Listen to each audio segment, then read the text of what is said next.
Chicken শার্টে বানানোর এই কাঠিগুলো দিয়ে যখন এই কুরুশ কাঁটাটা বানিয়েছিলাম তখনই কিন্তু বলেছিলাম এটা বানানোর পরেই আমি হয়তো পেয়ে যাব পুরোনো কাঁটা। সত্যিই তাই হয়েছে, 4-5 দিন পরে এমনি খুঁজে পেয়ে গেছি। যদিও এখনো একটা মিসিং আছে, তারপরেও আপনারা অনেকেই বলছিলেন যে এর একটা টিউটোরিয়াল মানে কিভাবে কুরুশ কাঁটা দিয়ে কাজ করতে হয় সেটা একবার আপনারা দেখতে চান। তো চলুন শুরু করা যাক।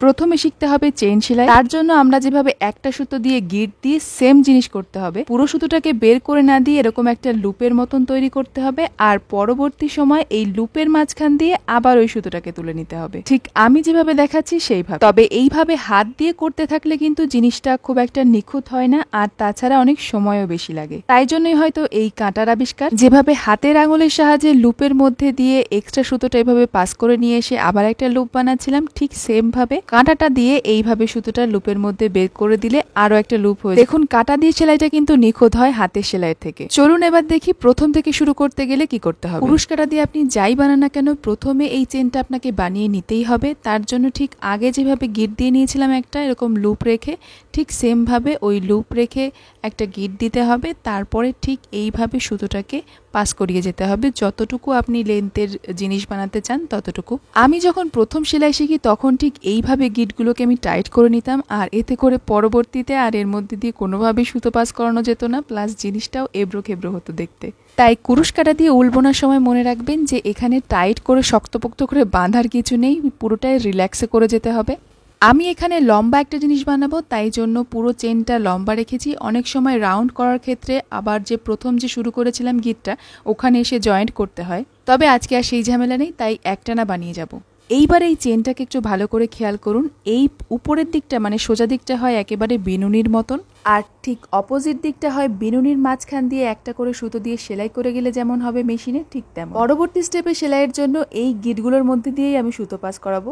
আপনি চাইলে উল্টো পিঠে বিনুনির দুটো সুতোর মাঝখান দিয়ে একবারে নিয়েও করতে পারেন, তবে এটা যেহেতু লম্বা সেলাই হবে তাই এক পাশের সাইডটা যাতে এবড়ো খেবড়ো দেখতে না হয় তাই জন্য আমি এরকম করছি। তো এবারে চলুন সিঙ্গেল ক্রোশে কাকে বলে সেটা জেনে নিই। প্রথমে চেন সেলাইয়ের এই গিটের মধ্যে দিয়ে কুরুশ কাঁটাটাকে পাস করিয়ে ওই আগে যে সুতোটা বের করে আনছিলাম ঠিক সেইভাবে করে নিয়ে দেখবেন কুরুশ কাঁটার উপরে দুটো সুতো রয়েছে। এবারে আবারও একটা সুতো নিয়ে একবারে দুটো সুতো দিয়ে পাস করিয়ে দেবেন এভাবে। এটাই হলো সিঙ্গেল ক্রুশ।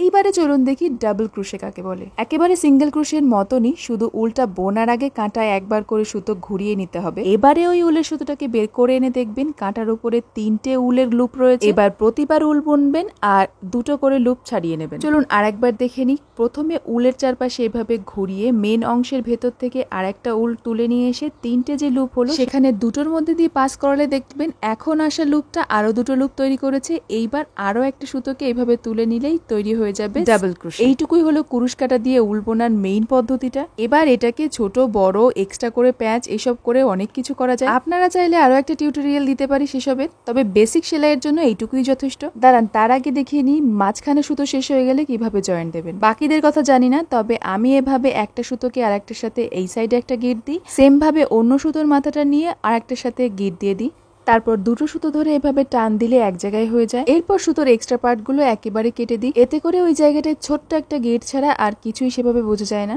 এটা এমন আহামরি কিছু না, আপনারা আপনাদের মতন জয়েন করে নিতে পারেন। তো আজকের মতন তো টিউটোরিয়াল শেষ, তবে অনেকেই জিজ্ঞেস করবেন যে এটা আমি কি বানাচ্ছি, সেই জন্য চলুন এর টিউটোরিয়ালটা একেবারে দিয়ে দিই। কারণ নতুন কাজ শেখার সময় শুধু কাজ শেখার থেকেও না কিছু একটা জিনিস বানাতে পারলে বেশি আনন্দ হয়। তো চলুন শুরু করা যাক।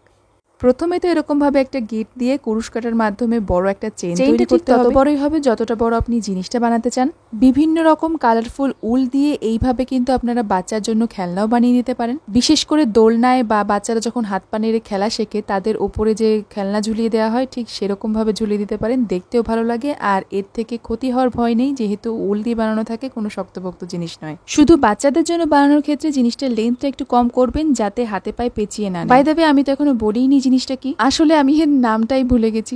জানলা অথবা দরজার পর্দার রডের সঙ্গে যে ঝোলে না, মানে হাওয়া দিলে পরে ঘোরে, আবার নিচে যদি ওই ঘুঙুরগুলো লাগিয়ে দেওয়া যায় তাহলে আওয়াজও হয়, ওই জিনিসটা কি নাম আমার এই মুহূর্তে মনে পড়ছে না। যাই হোক, জিনিসটা যত বড় বানাবেন সেই অনুযায়ী একটা লম্বা চেন বানিয়ে নেবেন। এত কথা বললাম অথচ আপনাদের একটা আসল জিনিসই বলিনি, সেটা হলো বাঁ হাতে সুতোটাকে কিভাবে ধরবেন। এই ব্যাপারটা একটু ট্রিকি, এটা একটু প্র্যাকটিসের ব্যাপার আছে। মেইন হচ্ছে সেলাই থেকে সুতোটা যেন টান টান থাকে, মানে একেবারে টাইট নয় আবার লুজও নয়, টান টান থাকবে, তবে ইজিলি সুতোটা বেরিয়ে আসবে। আগে যেমন দেখালাম 2 আঙুলের মাঝখানে রেখে ওভাবেও রাখতে পারেন, অথবা আমি যেটা ম্যাক্সিমাম সময় করি তর্জনী আঙুলের উপর দিয়ে এইভাবে সুতোটাকে ঘুরিয়ে শেষের আঙুল দিয়ে কনিষ্ঠা আর অনামিকা দিয়ে এইভাবে চেপে ধরে রাখি। আবার আমার মাকে দেখি এই সুতোটাকে তর্জনী আঙুলের সাথে কিছুটা পেঁচিয়ে নেয়, সেই সুতোটা শেষ হয়ে গেলে আবারও কিছুটা পেঁচিয়ে নিয়ে তারপর আবার সেলাই শুরু করে। তো আপনারা আপনাদের সুবিধে মতন সুতোটাকে টান টান রাখার চেষ্টা করবেন। কথা বলতে বলতে তো চেনটা সেলাই করে নিয়েছি, আমি বেশ অনেকটাই বড় করেছি। এইবারে লাস্ট যে চেনটা আমি সেলাই করলাম সেটাকে বাদ দিয়ে পরের চেনটার উল্টো দিকে সেই যে সেলাইয়ের মতন জায়গা বলেছিলাম এই জায়গা থেকে শুরু করব সিঙ্গেল ক্রোশে করা।